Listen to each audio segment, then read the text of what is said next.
Bismillahirrahmanirrahim. Elhamdülillahi Rabbil alemin. Ve salatu ve selamu ala Resulillah Muhammedin ve alihi ve ashabihi ecma'in. Amma ba'd. Esselamu aleyküm ve rahmetullahi ve berekatuhu.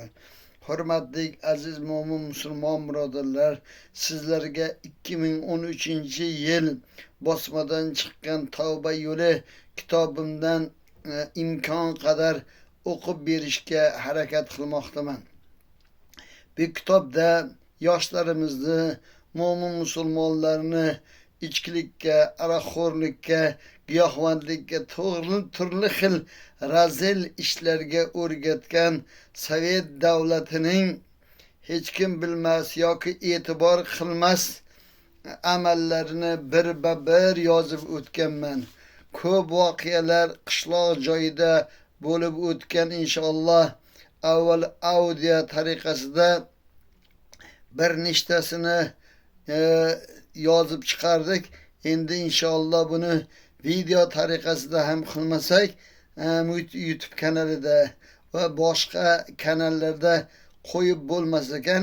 Shuning uchun ham o'sha kelgan joyimdan davom ettiraman. Ya'ni kim odamlarni shu tariqa yoshlarni, maktab o'quvchilarini ichkilikka Sovet davlati shuncha darajada o'rgatib bordiki, borib a'lo baholarga o'qiydiganlarning ko'rsatkichlari pasaydi. Yoshlarni qaytaradigan katta yoshlarning ko'plari o'zlari ham ichkilik desa tomdan tashlaydigan bo'ldi. Tanaffus paytlari maktabning orqasiga o'tib 5-10 tamiz noz sigaretamizni chekib bemalol darsga kiradigan bo'ldik. To'g'ri-da, kimdan qo'rqamiz? Sigareti qolmasa bizdan so'raydigan muallimdanmi? 5-10 so'm bersak aytganimizni ma'qullab ko'zimizga mo'ltirab turadigan sinf rahbaridanmi? Ana shunaqa jiyan. Biz minbarlarda yangrab Sovet hukumatining bosh kotibi tinmay maqtanayotgan kommunistlarning ishongan tog'imiz deb tog'am suhbatlarini tugatdilar. Ha, tog'am minbarda boshqa, amalda butunlay boshqa munosabatda bo'layotgan sho'rolar yurti rahbarining zaif va nogironlarni kelajakdagi baxtli farzandlar deb maqtaganlarni eshitar va televizorda ko'rar edi. Sovet davlati aroqxo'r vatandoshlarimizni, yoshlarimizni ko'paytirib, qurilish batalonlari, bam temir yo'llarini ochishga jalb qildi. Belkurak va cho'kish ko'tarishga kuchi yetadigan yigitlarning qo'liga qurol o'rniga belkurak tutqazib, ustiga harbiy kiyim kiydirib, tekin mardikorlarga aylantirdi. Bu ishlarni bajarish uchun kasalmand yoshlar ko'proq kerak edi. Buning uchun yoshlarning orasida mayxo'rlarni ko'paytirish lozim edi. Sog'lom, baquvvat bo'lishsa, raketa qismlari, dengiz floti kabi asosiy xizmatlarga yuborishga majbur bo'lishardi. Sog'ligi to'g'ri kelmasa, qurilish bataloniga yuborish oson bo'lardi. Shuning uchun bir qurilish rotida 100 kishi bo'lsa, shuning 80 nafari O'rta Osiyolik edi. Bu davlat o'zbek xalqini kelajakda mayib majruh qilib tarbiyalash, avlodlarining yo'lidan uzoqlashtirish, ajdodlarining yo'lidan uzoqlashtirish, o'zligini anglashdan judo qilish payida sekin asta g'arazli niyatlarini amalga oshirardi. Yana yozgi ta'tilda buvimni ko'rgani bordik. Ya'ni qishloqqa buvimni ko'rgani bordim. Tog'am yana ichibdi. Yarim kechasi o'ziga kelgach menga nasihat qilib qoldi. Jiyan, ichkilik, papiroz bolalariga aslo yo'lama. Mana yon qo'shnimiz Boltovoy aka, onasining yolg'iz bolasi. Oyisi uni yer ko'kka ishonmay yuvib, tarab, og'ziga nima topsa tutib, erkatoy qilib o'stirdi deb gap boshlagan edi. Og'zidan sassiq qo'lansa hid dimog'imga urilib jirkanib ketdim. Nima balo tog'a, salyarga ichganmisiz? Namuncha sasiysiz? Ko'rinishi qo'rqinchli moyga botib yuradigan amakimi? uning ovozini eshitgan hamma bolalar qochib qolishar ekan. Dedim bilmaganga olib hayajonladim. Ha, o'sha amaki armiyaga borib avtomashina tuzatadigan usta bo'lib keldi. Qo'li gul, har qanday mashinani tuzatadi. Ammo mashina tuzatib bo'lgach qitta qilib oxir oqibat pianista bo'ldi. Xotinini, bolalarini shunaqangi urib so'kadiki, asti so'rama. Uzoqdan baqirib keladi.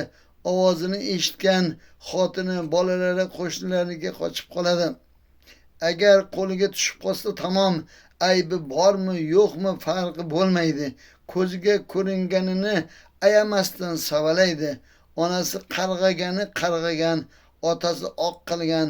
Bir oylar oldin ko'chada bir begonani urgan ekan, qamatib yuboribdi. Turmadan omon keladimi yo'qmi Xudo biladi. Ko'rdingmi jiyan, aroq sabab qamalib ketdi. Bu qishloq ahli oilasi uchun katta isnod. Bu isnodni yuvishga qancha umr kerak? Ya'ni bu hikoyaga e'tibor qaradigan bo'lsangiz, aroq tufayli onasini tanimaydigan, otasini uradigan, otasidan oq bo'lib Alloh taoloning g'azabidan qo'rqmaydigan odamlarni yetishtirib chiqardi.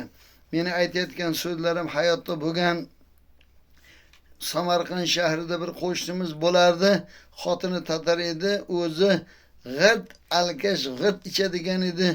Agar uyidan, ko'chadan ichib ketsa, xotinini, qizlarini, bolalarini shu daraja urardiki, ularning dodi faryodiga maymun yig'lardi. Agar ichmasa, shunaqa xushmuomala, shunaqa go'zal inson bo'lardi. Bolalari otasi qamalgan degan isnodni ko'tarishini aytmaysanmi? Avvalgi paytlarda bir inson qamalibdi desa, bu juda ham katta isnod bo'lardi. Falonchi qamalibdi, endi uni qizini kim oladi? Endi u xalqqa qanday qo'shiladi deb hamma ayblar edi. Shunday ekan, ertaga hech kim bu xonadonga qizini bermay, qizini olmay qo'yadi. Mana ichkilikning oqibati jiyan, dedi tog'am yoniga bum qo'ygan muzdek choyni simirarkan.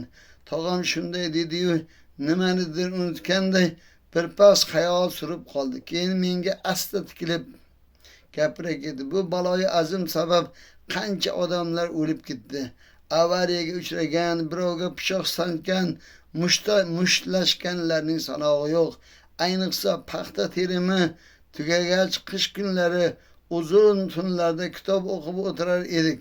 Endi bo'lsa, endi 4 tamiz yig'ilsak, 1 so'm qilamiz. Ichkilik ichamiz, qarta o'ynaymiz, topganlarimizni yutqazamiz. Ba'zilar uyidan pul o'g'irlaydi. Qo'shnilarining uyiga keladiganlar ham chiqib qoldi. Ichkilikning shuncha zarari bo'lsa, ichmang. Nega bila turib ichasiz? Qo'ying, tashlang deb qutuling, dedim o'zimcha buvamdan eshitgan so'zlardan foydalanib nasihat qilgan bo'ldim. Jiyan, gapirish oson, bu narsaga mubtolosanmi, tomog'ing taqillayveradi, shayton domiga tortaveradi. Shuning uchun aslo boshingga bu balolar yog'ilmasin, adashib ketmagin demoqchiman, dedilar tog'am.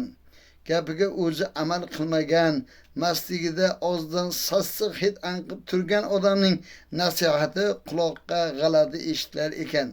Lekin keyinchalik buvim tog'amni ko'p urishib nasihat qila oxiri bir amallab bu balodan uzoqlashtirdilar. Bugun bilsam aroqxo'rlik balosi men o'tirgan ninaning oldida holva ekan. Ammo bolaligimda ko'rganlarim, eshitganlarim hech esimdan chiqmasdi.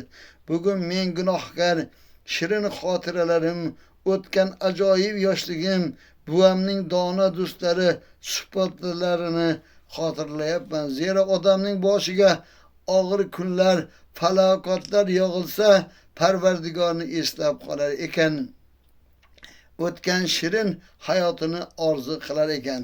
Mana shunday qilib bizni qahramonimiz Abdurashid Giyohvand boshidan o'tgan kunlarni siz mana bizga sekin asta qanday qilib giyohvand bo'lganligi, qanday qilib aroqxo'r bo'lib qolganligini hikoya qilib bermoqda. Inshaalloh bu hikoyani bosqichma-bosqich, sekin-sekin inshaalloh sizlarga o'qib beraman. Albatta har bir inson o'ziga kerakli bo'lgan nasihatni oladi, ibrat oladi va yomonlik, aroqxo'rlik, giyohvandlik illatlaridan uzoq bo'lib Alloh taoloning iymon ne'matidan totiydi degan umiddaman. Assalomu alaykum va rahmatullohi va barakatuh.